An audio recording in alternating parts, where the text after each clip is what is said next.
The National Broadcasting Company and its affiliated independent stations present The Pacific Story. In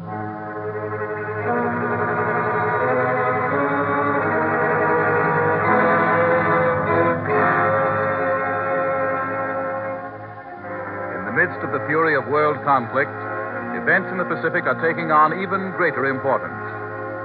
Here is the story of the Pacific and its peoples, whose destiny is at stake in the Pacific War. Here is the tale of the war in the Pacific and its meaning to us and to the generations to come.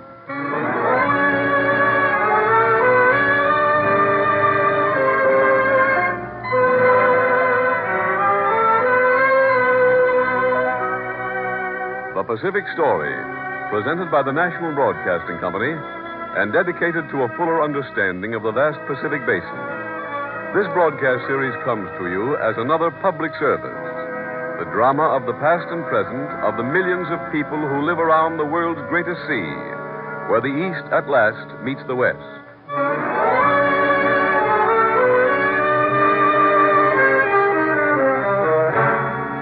Indochina, the collapse of French empire in the Pacific.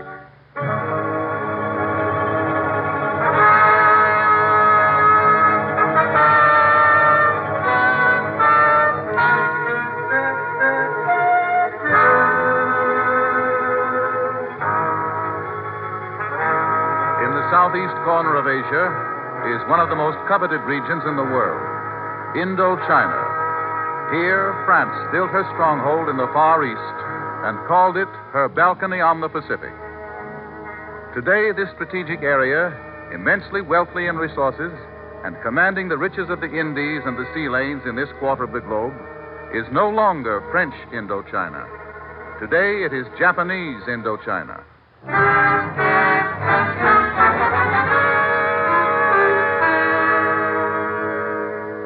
For years, Japan had kept an eye on Indochina. In Tokyo, the Japanese military leaders stood around great maps on tables and studied the minutest details of the terrain, the shoreline, the harbors. Air bases here, General, would be of greatest strategic value to Japan. In northern Tonkin, yes. We would then be in a position to bomb the economic and political basis of Chiang Kai-shek's government in Chongqing. It would also give us more effective bases against Burma Road. And against British Burma and Thailand. And here, control of this point would mean control of British communications between Hong Kong and Singapore. What is that, Admiral? Akamra Bay. Oh, yes. The new French naval base. Akamra Bay is one of the finest natural harbors in the world. A Japanese fleet operating from this base could outflank the Philippines here, the British Malay states here, and the Netherlands Indies down here. What of the port of Saigon, Admiral, just south of Cam Bay there? Saigon is smaller in size than Cam Bay, but it is more important in a commercial sense. Then we should move to secure a dominant position in commerce at Saigon before the British can strengthen their defenses in the Pacific and before the United States can reinforce its Asiatic fleet. Then both Saigon and Cam Bay, Admiral, would be valuable in Japan's move to the south. They would be more than valuable, General. They are indispensable. Japan kept an eye not only on French Indochina, but likewise on the unfolding of events in the war in Europe after Hitler marched into Poland in 1939. By June 1940, when France collapsed, Japan was ready to move. The day after Marshal Pétain asked for an armistice, a Japanese spokesman made an important public pronouncement. The heavy traffic in arms from Indochina into China must stop. For the past 5 months, heavy shipments have been made. Japan demands that the French government consent to the dispatch of Japanese inspectors to Indochina for the purpose of making investigations of all goods going into China. If this traffic is not stopped, the Japanese army will wean Indochina from hostility to Japan. They move very fast, mon general. I've been waiting for this. Here is the report, sir. Yes, let me see. The Japanese have now established inspection control stations at all our key points on the highways and railroads leading into China. Uh-huh. Incredible. They have taken 100,000 tons of Chinese supplies at Haiphong alone. Yes. And you see on the report there, that included 400 tons of medical supplies. Yes. And down there on the bottom, sir, you see there is a total amount stopped and taken by the Japanese. 150,000 tons of what they call war materials, including 2,200 motor trucks. Is there nothing we can do? Yes? The cable office come for you, monsieur. Merci.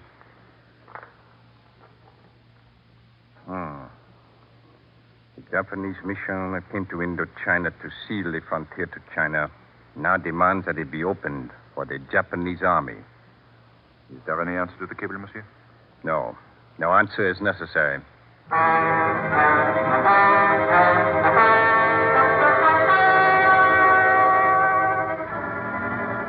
Standing against the pressure of Japan was Governor General Georges Catroux, then as today a supporter of the de Gaulle Committee.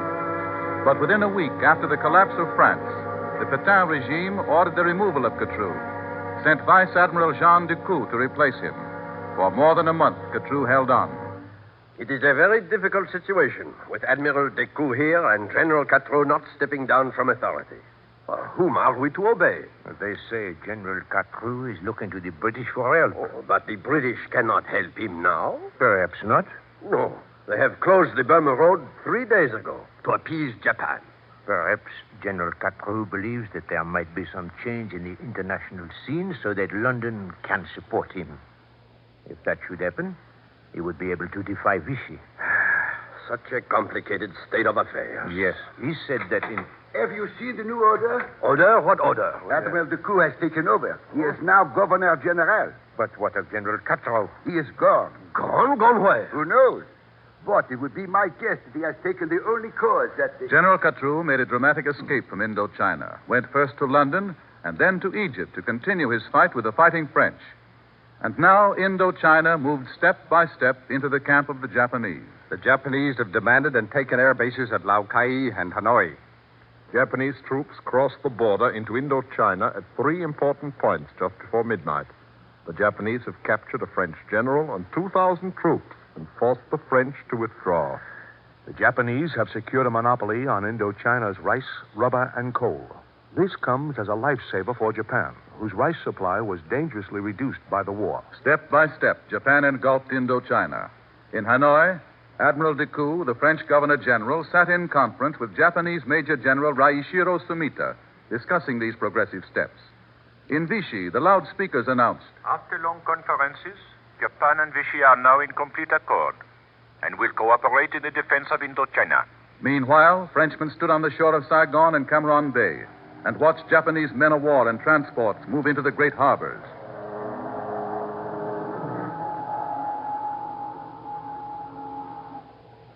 Japanese warships in Cameron Bay. France has lost in the Pacific. Not only France. From this naval base and the one at Saigon, the Japanese fleet is now in a position to cut the British sea route from Hong Kong to Singapore and to intercept all fleet movements between Manila and Singapore. They may even sail into Singapore itself one day.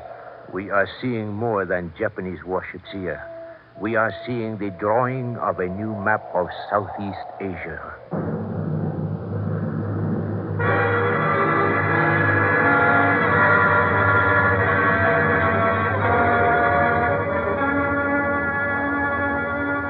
French rule in Indochina came to a close in 1941, marking the end of 80 years of colonial effort. In these same waters where Japanese ships bristling with guns now moved, French warships unlimbered their guns in 1858. The decks are cleared for action. All guns are loaded, Admiral de Genoyer. Very well, Captain. Has any word come from ashore? No word yet, sir. The time of the ultimatum is now past, is it not? More than an hour has passed, sir. We will wait until the Spanish ships are in position. Yes, sir. Certainly the commander of the Annonite forces in force ashore at Tournai must know that he cannot prevail against a combined French and Spanish fleet. It is my opinion, sir, that neither the Annamite government at Wei nor the commander of these forts takes our ultimatum seriously. They will know we are in dead earnest this time. We have protested the treatment of our missionaries again and again. But each time the fleet has sailed away, they have renewed their persecutions. The Spanish crown has protested the death of missionaries as often as we have. Our mistake has been that we have done no more than protest. Admiral? Yes? Admiral de Genry? The Admiral of the Spanish fleet has signaled that he is in position and ready to fire. Captain. Yes, sir. Is there any trace of a boat coming out of this flagship? None, sir. Very well. Lieutenant, signal the Spanish admiral to open fire whenever he is ready. And, Captain? Yes, sir. Give the order. Open fire. Yes, sir. All guns ready. Fire!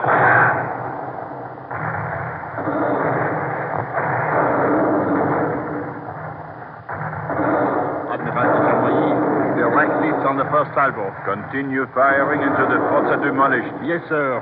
Ready. Fire!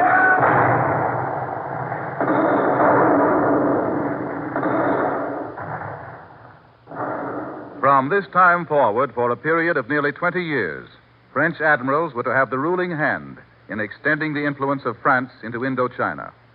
Where they were able to impose their will by force of arms, they prevailed. But when they found it necessary to remove force from one place and apply it at another, outbreaks resulted. This is the 10th month we have been besieged. 10 months, yes. Help is coming. The courier said Admiral Chaney is coming with a strong force of 3,000 men. 3,000 men. There are 12,000 Annamites outside the citadel. Admiral Chaney's men will not even get close to the citadel. But the courier got through. Barely with his life. Admiral Chaney and his 3,000 men will be slaughtered before they get here. That is not true. What is that? On guard! That must be Admiral Chaney's force. Maybe the Annamites are attacking again. On guard to the barricade! Everyone to fighting positions.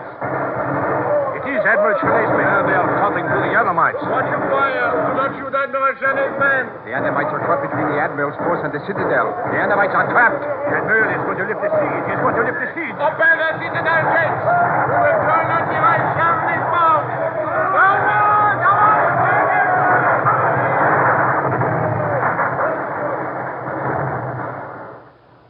Through this victory, Admiral Chaney forced through a treaty with Annam and won 3 Cochin China provinces and a money indemnity for France. France was gaining a foothold in Southeast Asia. Now, French traders were making inroads far beyond the limits agreed upon between France and Annam.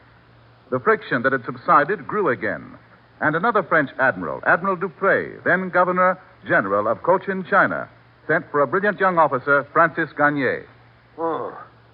Come in, Monsieur Garnier. This must be important, Admiral Dupré, to bring me all the way from Shanghai down here to Saigon. Oui, it is. Your work of exploration can be done at any time. You mean, Admiral, that what you have in mind must be done at once? Oui, immediately. Recently, Jean Dupuis, a French trader, sailed up the Red River. He proved the navigability of the Red River to China's southern provinces. He went all the way up to Yunnan. That was contrary to France's treaty with Annam, was it not? Our treaty makers were not far-sighted enough. What do you wish now, Admiral Dupré? Alors, in order to reach China's southern provinces, we must go through Tonking. As you perhaps know, there is now widespread revolt in Tonking against the government at Hue. You wish to move into Tonkin? If France does not, Britain may intervene. And if Britain should gain control of Tonking, Britain would hold the key to South China and would endanger our position on the peninsula. Alors, I will outfit an armed expedition for you, Garnier. I will lead no such expedition. Oh, you are against France taking Tonkin? I am against taking it by force. Sure, what do you propose? The capital at Hue is insecure. I believe it will yield without resorting to force. You must have a show of force. A small number of troops, perhaps. How many? 200, perhaps. Not more. 200? That is not enough to take any sort of a stand against the opposition. With 200 French soldiers and a few Annamites, young Francis Gagné set sail for Hanoi.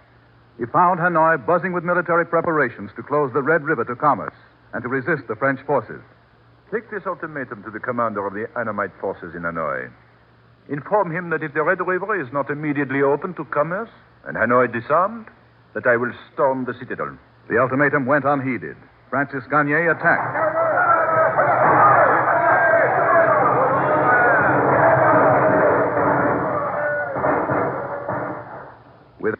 French soldier, Gayne took the citadel. Envoys from Hui came to the citadel to make peace. Gentlemen, France wishes peace with Annan. Our immediate problem now is not the Annamites, but the Chinese bandits, the Black Flag. The black flags are troubling you here, yes? We have information, gentlemen, that your government at Hui has encouraged these bandits against France. Oh, the black flags are strong. We have protested and asked the Cantonese government to send regular Chinese troops to halt them. But the Chinese regulars have joined with the bandits. We are as helpless before the bandits are you. Could it be that your government at Hui prefers the Black Flags to the French in the control of Tonkin? Monsieur Grenier. What is it, Lieutenant? The black flags. The bandits are marching on Hanoi. Our patrols are trying to hold them at the paper bridge. At the paper bridge? Yes, sir. They are attacking in force. Sound assembly. We will march at once.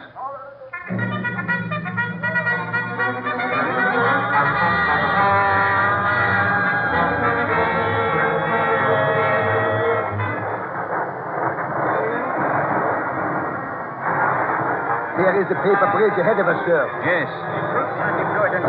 Very well. You take the left flank, and you, Lieutenant, take the right. I will take the center. We will charge the main body of the bandits at the bridge. Forward! Charge! Drive them back from the bridge! Right, platoon! Load it up! Monsieur Gayne! Monsieur Gayne! Help! Monsieur Gayne is shot! Help! He's dead! He's dead! Monsieur Gayne is dead!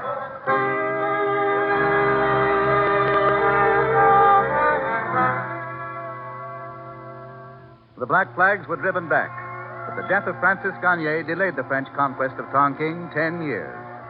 Then France sent Commandant Henri Riviere to establish a protectorate over Annan.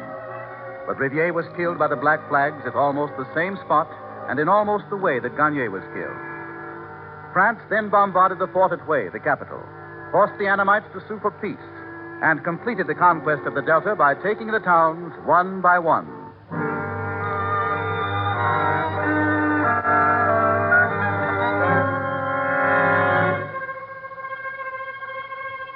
Then France was to sow the seeds of trouble, which was to harass her for the next 40 years and more. A period of conquest is over. The rule of the admirals has come to an end.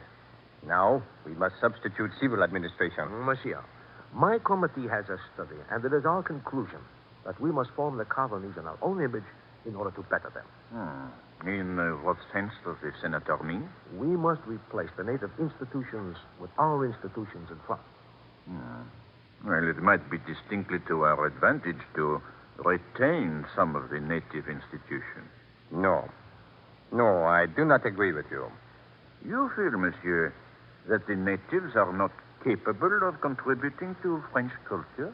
We must lead the natives from their darkness to the light of French culture. Yes, and we must start by substituting the French language for their language. Oblige the natives to learn French in place of their own language? Precisely. My committee is of the opinion that when the natives have learned to speak French, they will then eagerly seek the wisdom of French ideas and will be more interested in the products of French manufacture. This will not work. No. We believe it will work. The only way to eliminate the difference in thinking between the French and the natives is to replace the native institutions and education with ours. Monsieur, on the basis of our study, I propose that we submit a resolution to provide that French education. The seeds were sown, and under the surface, while the French sought to entrench themselves more deeply in Southeast Asia, the Indo-Chinese grew restive. An underground wave of nationalism swept through the land. The French themselves fought for liberty, equality, and fraternity. But the Frenchmen who fought for liberty, equality, and fraternity are not the same Frenchmen who are here ruling us. Japan has shown what a small nation can do. It has defeated Russia. Yes, and we can do the same. And the Chinese under Sun Yat-sen, they are organizing to rebel against the Manchus. If we yield, we shall have nothing. We shall be crushed. If we fight, we shall have at least our honor, and we may save our nation. In 1908, the Annamites revolted against the French for the first time. The outbreak was put down. But under the surface, it continued to smolder. When World War I broke out, more than 100,000 Indo-Chinese were recruited. Pull up the gangway. Hold on. Lift the gangway. Easy now, easy. Hold on. Take away. So, they are really going to take us away from our homes. Yes, the ship is all loaded. We are sailing. Will they really take us to France to fight on the battlefields? I do not know. They call us volunteers. Volunteers. They herded us together like miserable animals and took us aboard the ship under guard like prisoners. Where are we going? I do not know.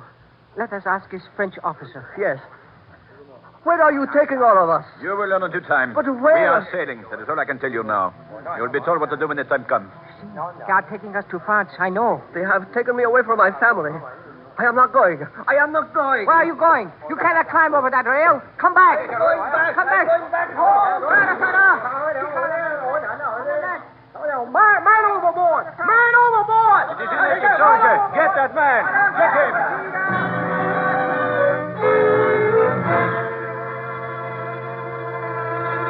The Indo-Chinese volunteers distinguished themselves on the battlefields of France, but those who came back returned to conditions little better than those they had left. To fight for their rights, various political parties took form. The Nationalist Annamite Party, much like the Chinese Kuomintang, a communist party, and several lesser parties. In secret places, they prepared arms and ammunition. Some of their money for operation was secured by outright banditry. Now and again, accidental explosions of bombs drew attention to them. The police hunted them down, but they continued to operate underground and to prepare for the day when they would strike.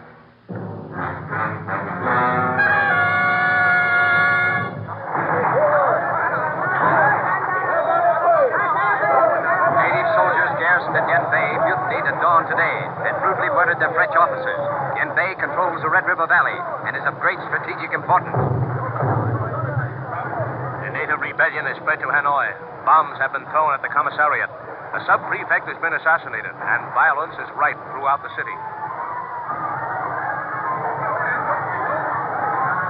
Widespread arrests are taking place in Indochina in the face of the native outbreak. Several thousand natives have been jailed, as the authorities are struggling to get the upper hand.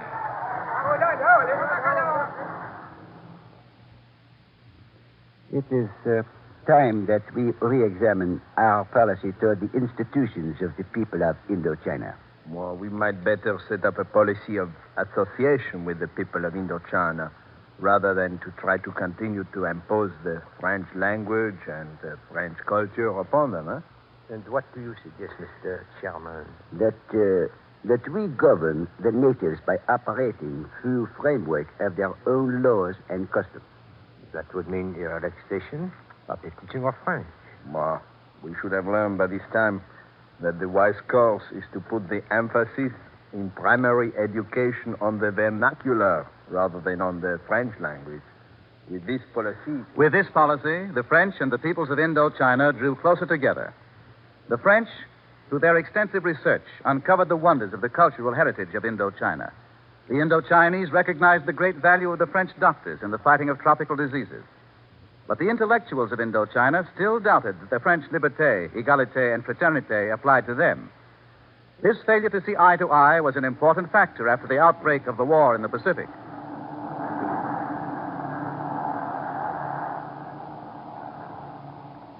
There is another squadron of planes, mon général. Yes. Thailand planes, are they not? Yes, sir. They are violating our borders without regard for our rights.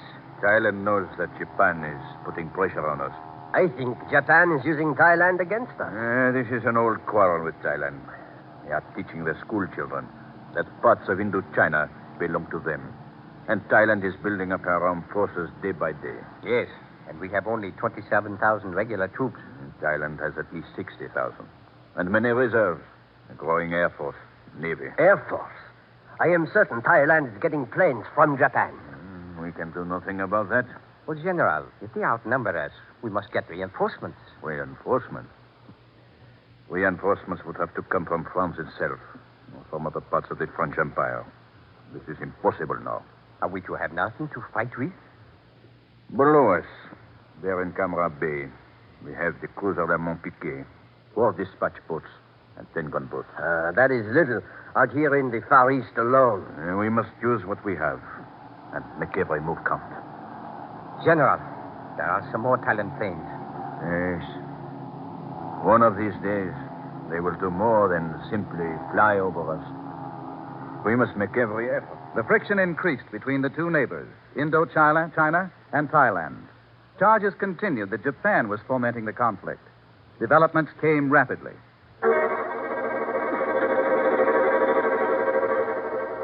Last night, Thailand troops attempted to cross the Katsum River and seize the Cambodian village of Popier. The surprise attack was thrown back by...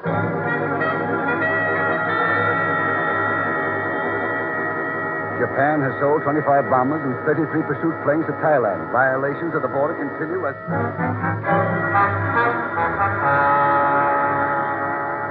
All commercial operations on land between Thailand and French Indochina have been suspended. Observers say that the two nations are moving toward a full-dress war.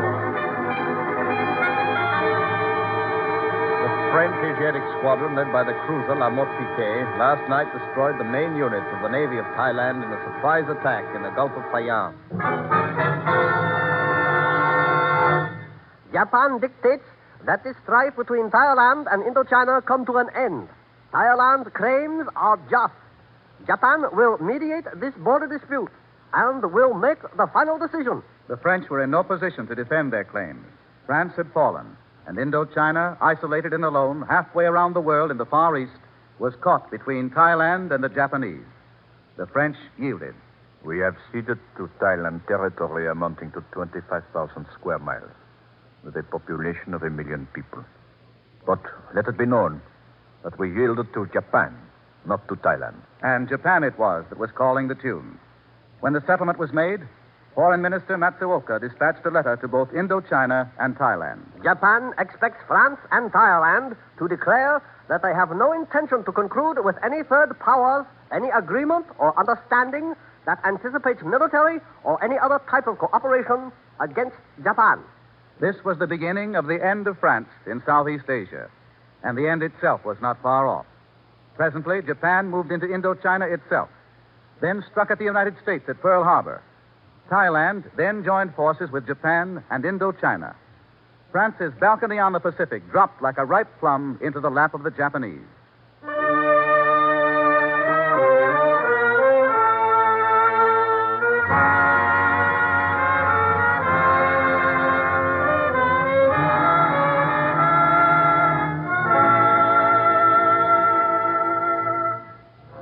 With the taking of Indochina, Japan gained not only strategic control of the sea lanes of Southeast Asia and the riches of the Indies, but also of Indochina's own vast resources.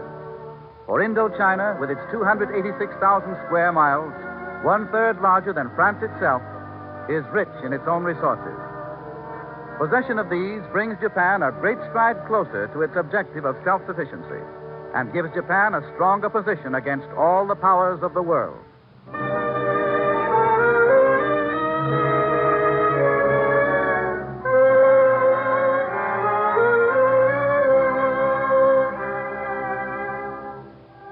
You have been listening to The Pacific Story, presented by the National Broadcasting Company and its affiliated independent stations as a public service to clarify events in the Pacific and to make understandable the cross currents of life in the Pacific Basin. A reprint of this Pacific Story program is available at the cost of 10 cents. Send 10 cents in stamps or coin to University of California Press, Berkeley, California. The address again, University of California Press, Berkeley, California.